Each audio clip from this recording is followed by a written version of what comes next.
Hello, friends, and welcome to the Iron Sharpens Iron Bible Study Podcast. First and foremost, I want to apologize about there not being an episode last week. I was feeling a bit under the weather. I believe it was probably due to allergies because here in Oklahoma, it seems like the wind has been blowing for a month straight at 20 plus miles an hour. I'm excited to be back this week. I'm feeling much better. And I'm really looking forward to getting back into our study of discipleship. And before we do get into it, I just kind of want to recap. As the Apostle Paul has been talking about discipleship in Galatians, he has spent the time talking about our individual walking with the Lord in Galatians 5:16 through 25. Paul has told us that the desires of the flesh and the desires of the Spirit, they're opposed to each other, and that by walking by the Spirit means we will not gratify the desires of the flesh. Further, Paul has pictured what the works of the flesh look like so that we would see if we are failing to walk by the Spirit. Then Paul pictured what the fruit of the Spirit looks like so we would see if we are truly walking by the Spirit. Paul has called us to crucify the flesh with its passions and desires and to keep in step with the Spirit in the spiritual, or keep in step with the Spirit in the spiritual walk. But following Jesus is not merely an individual effort. Following Jesus does not mean that we are only to look out for ourselves and only care for our own spirituality. Followers of Jesus must widen their vision to look at others as well as themselves. You know, one of the statements that we frequently use whenever it comes to trials that affect all of us, the one that most recently comes to mind is the COVID pandemic of 2020 is, we're all in this together. Because we live it with such a sense of individualism in our country. The effort was to try to get people to think beyond themselves as they handle this, handle the difficult time and consider the decisions that they made in light of the fact that we are all in the same boat. This idea of being in this together is even more important when it comes to thinking about how we follow Jesus together. So in Galatians, I haven't even opened my Bible yet. In Galatians 5, we're going to start in verse 26. And I'm going to go ahead and read through chapter 6 and verse 2. That says, let us not become boastful, challenging one another, envying one another. Brethren, even if anyone is caught in any trespass, you who are spiritual, restore such a one in a spirit of gentleness, each one looking to yourself, so that you too will not be tempted. Bear one another's burdens, and thereby fulfill the law of Christ. In Galatians 5:26, the Apostle Paul speaks about how we look at each other. He warns us not to become arrogant, provoking one another, or envying one another. This statement really frames what the Apostle Paul says in the first 6 verses of chapter 6. What does this look like to not be arrogant regarding one another? What does this look like to not provoke one another or envy one another? Paul is going to answer these questions and explain this in the following verses. But Paul begins in Galatians 6:1 telling us that if we see someone overtaken in any wrongdoing, to restore that person in a spirit of gentleness. The first picture that I want us to see is that we are not left to our walk of discipleship by ourselves. We're to be watching out for each other. If we see someone who has been overtaken in wrongdoing, we're supposed to do something about it. We're not supposed to sit back and think that as long as I'm watching out for myself, I'm doing good. I'm supposed to watch out for you, and you're supposed to watch out for me. The picture is that someone has unknowingly wandered off into a trap and is now caught in this wrongdoing. The person has been overtaken by this temptation. They're not intending to willingly rebel against God. Rather, they've wandered into the trap of sin. And when we see it, we're supposed to try to bring about restoration. Notice there are 2 descriptions about how this restoration should go. First, those who are spiritual should go to restore this person. There's been a lot of confusion as people wonder who are these spiritual people and what does it mean? However, our context has clarified what Paul means. The spiritual are those who are walking by the Spirit. The spiritual are those who are keeping in step with the Spirit. And this makes sense. Someone who is not keeping step with the Spirit cannot restore someone who is also not keeping in step with the Spirit. They both need restoration. So someone who is walking by the Spirit should now go to the person who is gratifying the desires of the flesh and help them. Now, notice what this restoration is supposed to look like. The restoration is supposed to be with a spirit of gentleness. This is where Galatians 5:26 comes in. If we go to that person in arrogance, we're not going to have a gentle spirit when trying to restore this one who has been caught by sin. If we have a spirit of provoking others, we're not going to have the gentle spirit needed for restoration. If we are jealous and envious, we are not going to be able to restore like God is telling us to in this text. Paul sets forward the goal for us, restoration. The goal is not winning. The goal is not being right. The goal is not saying, hey, I told you so. The goal is not implying what a better Christian we are. The goal is the soul and helping to restore the soul that has been caught. This is why we must watch out for ourselves, as Paul warns in verse 1. We will be under condemnation if we are approaching this restoration with the wrong attitude and spirit. And verse 2 amplifies this idea. We're supposed to carry each other's burdens. The context is, this situation where someone has been overcome by sin. We have a responsibility to help each other. In fact, notice that the Apostle Paul says that we're fulfilling the law of Christ when we go and try to help the one who has been caught in sin. We're fulfilling the law of Christ when we help the person get free of this entanglement. And I would say to you that the law of Christ is love.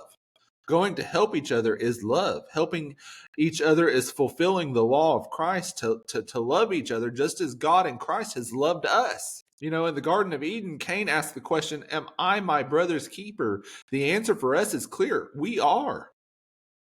Friends, we need to receive this as love when someone comes to us. It's not hate, but love that they're coming to us. We're loving you by letting you know that we believe you have been overtaken by something and we want to help you. Don't be upset by the help, but grateful that you have people in your life that care for you.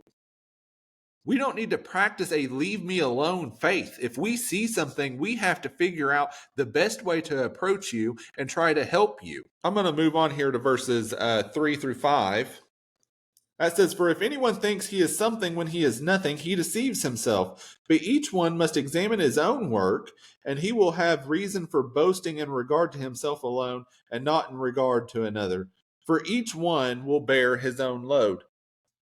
Paul now gives us 3 necessary attitudes that we need as followers of Jesus so that we will not be arrogant, provoke one another, or envy one another. These 3 attitudes are expressed in verses 3 through 5 of Galatians 6. First, in verse 3, Paul warns against us thinking much of ourselves. Paul says that we are deceiving ourselves when we think that we are something. Now, it's important to understand that this is not a statement about our value or our identity. God is not trying to tell you that you have no value. We know that that's not true because God sent his son to die for us, showing how much God values each and every person.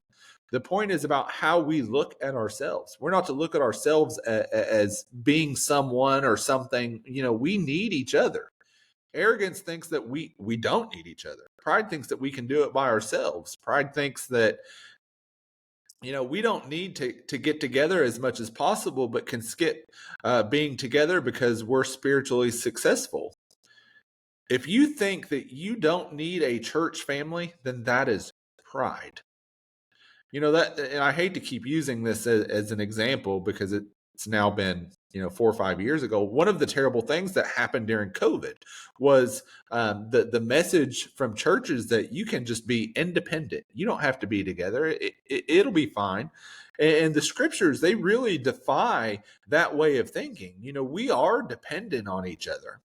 And further, we are completely dependent on God and have no room for boasting or pride. And I have a couple of verses here um, for those points. 1 Corinthians 4 and verse 7 says, "For who considers you as superior?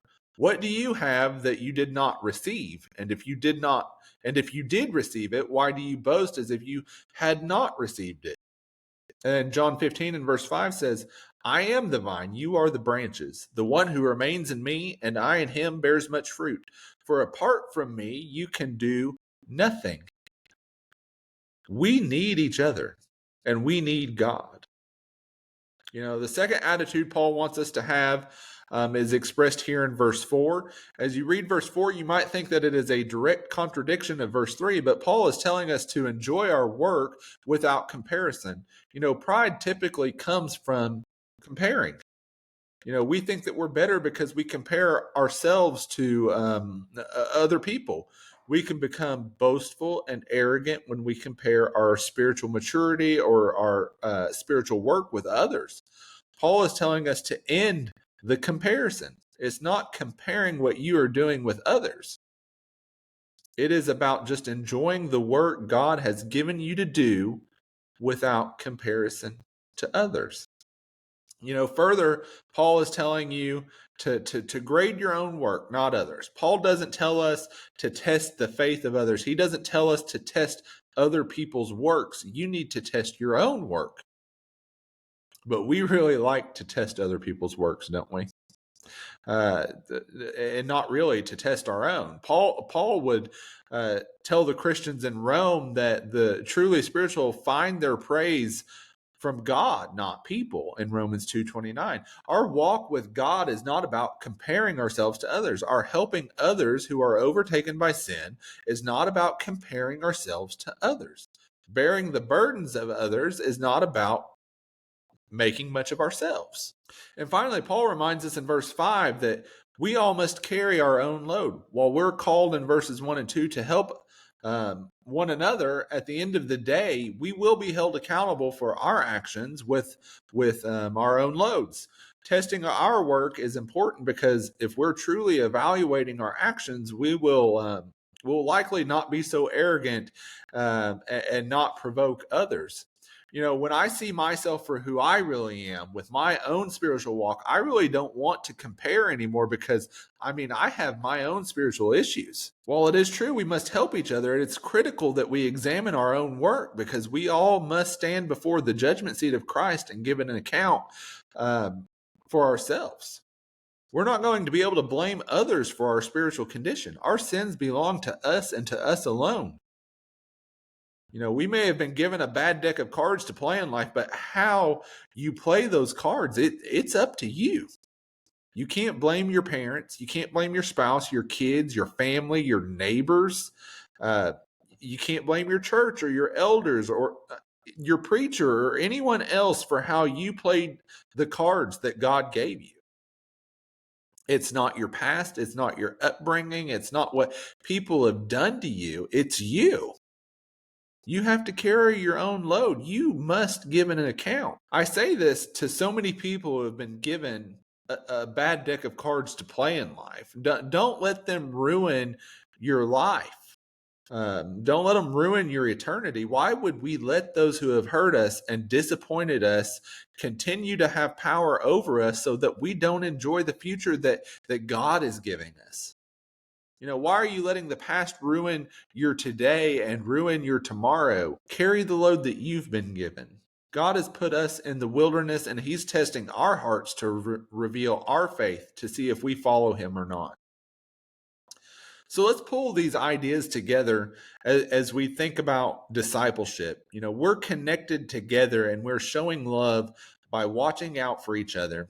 We fulfill the law of Christ as we choose to help each other when we are overtaken by wrongdoing. If you're walking by the Spirit, then help those that have fallen into temptation and do it with a spirit of gentleness. But how do we keep from falling into arrogance, pride, provoking others, and envying others? Don't think of yourself as something before God. test your work. Know you will be held accountable for carrying your own load. With these attitudes, we can work together and walk together as we learn, as we love and serve the Lord. I hope and pray that as we're going through this study of discipleship, that you're really getting as much out of it as I am. That's really all that I've got for this week. As always, be sure to like, share, and subscribe. And until our next sharpening session, stay steadfast, stay inspired, and may your faith continue to grow sharper each day. This is the Iron Sharpens Iron Bible Study Podcast. I'm your host, Dustin Goad. And until next week, God bless.